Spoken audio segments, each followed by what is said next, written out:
আসসালামু আলাইকুম। রমজান স্পেশাল ডিম চপ আজকে তৈরি করে দেখাবো। আর আমি চেষ্টা করব হোটেল স্টাইলে এই চপটি তৈরি করে দেখাতে। আশা করছি ভিডিওটি আপনাদের ভালো লাগবে।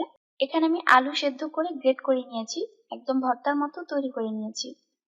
আলু কতটুকু নিয়েছি তার কোনো মাপ আমি বলছি না, কারণ আর এটাকে আমি সংরক্ষণ করে রাখবো যেন চাইলে ভেজে খাওয়া যায়। এখানে আমি চিলি ফ্লেক্স দিয়ে দিচ্ছি, শুকনো মরিচ ভেজে তারপর গুঁড়ো করে নিয়েছি। দিয়ে দিচ্ছি ধনিয়া গুঁড়া আর দিচ্ছি সামান্য জিরা গুঁড়া। এগুলোর মাপ পুরোটা আপনাদের টেস্ট অনুযায়ী ডিপেন্ড করবে। আর দিচ্ছি সামান্য লবণ, সাথে দিয়ে দিচ্ছি সরিষার তেল। সরিষার তেল খুব বেশি দেওয়া লাগবে না, অল্প একটু দিলেই হবে। আপনারা চাইলে একটু ধনিয়া পাতা দিতে পারেন, তবে আমি আজকে আর ধনিয়া পাতা দিচ্ছি না। এই সবগুলো একসাথে খুব ভালোভাবে মিশিয়ে নিতে হবে। মেশানো হয়ে গিয়েছে। আর এই আলু মাখানোর এই সেম ভিডিওটি আপনারা ব্রেড পাকোড়াতেও দেখতে পাবেন। এখানে আমি 4টি ডিম নিয়ে নিয়েছি, ডিমগুলোকে 4 ভাগ করে নেব। অবশ্য হোটেলে 4 ভাগ করে না, 6 ভাগ করে। তবে হোটেলে কিভাবে 6 ভাগ করে সেটাও আপনাদের দেখিয়ে দিব, বাট আমি মূলত 4টি ভাগ করে নেব। এবার আসুন এটাকে কিভাবে 6টি ভাগ করতে হয় সেটি দেখিয়ে দিচ্ছি।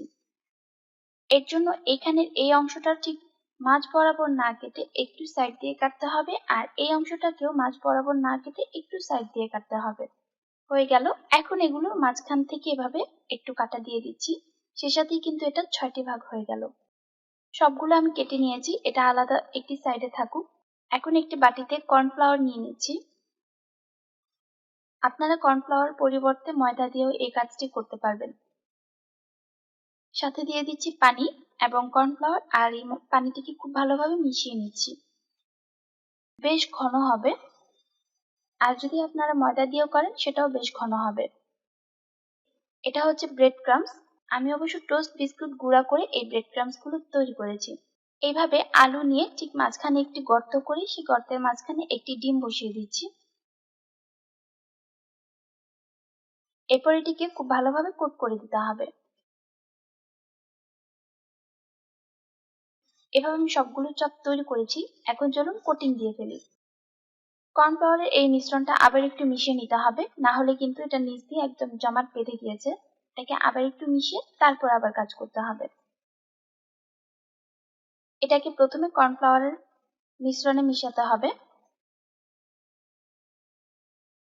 এরপর এটাকে ব্রেড ক্রাম্বসে মিশাতে হবে। ব্রেড ক্রাম্বসে খুব ভালোভাবে কোট করে নিতে হবে। আর এভাবে ব্রেড ক্রাম্বস গুলোকে একটু চেপে চেপে বসাতে হবে, এতে করে যখন তেলে দিবেন ব্রেড ক্রাম্বসের এই গুঁড়াগুলো একটু কম ঝরে আসবে। এইবার এই ব্রেড ক্রাম্বসের মিশ্রণটাকে আমি ডিমে দিয়ে দিব। ডিমের মধ্যে অবশ্যই একটু লবণ দিয়ে ফেটিয়ে নেবেন। এবার চপটিকে আবার ব্রেড ক্রাম্বসে দিব। এইভাবে কোট করলে উপরের অংশটা বেশ ক্রাঞ্চি হয়, খেতে অনেক বেশি ভালো লাগে। তবে আপনারা চাইলে প্রথমে ডিম তারপরে হচ্ছে ব্রেড ক্রাম্বসে দিয়ে তেলে দিতে পারেন, অথবা প্রথমে ময়দা তারপর ব্রেড ক্রাম্বসে দিয়ে তেলে দিতে পারেন।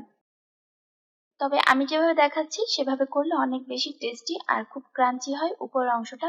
একটি এয়ারটাইট বক্সে ভরে অনায়াসে 5 থেকে 7 দিন আপনারা সংরক্ষণ করে রাখতে পারবেন, তবে অবশ্যই ডিপ ফ্রিজে সংরক্ষণ করতে হবে। আর যেদিন ভাজবেন তার 1 ঘন্টা আগে নামিয়ে তারপর ভাজতে হবে। সে যাই হোক, এখন আমি এটিকে তেলে দিয়ে দিব। তেলটা অনেক গরম হতে হবে, না হলে কিন্তু চপগুলো খুলে আসবে। কারণ এখানে সেদ্ধ হওয়ার মতো তেমন কিছুই নেই, জাস্ট উপরে একটু সুন্দর কালার হয়ে আসলেই নামিয়ে ফেলতে হবে। এর জন্য অল্প আঁচে এটাকে কোনোভাবেই ভাজা যাবে না, একদম হাই আঁচে এটিকে তৈরি করতে হবে।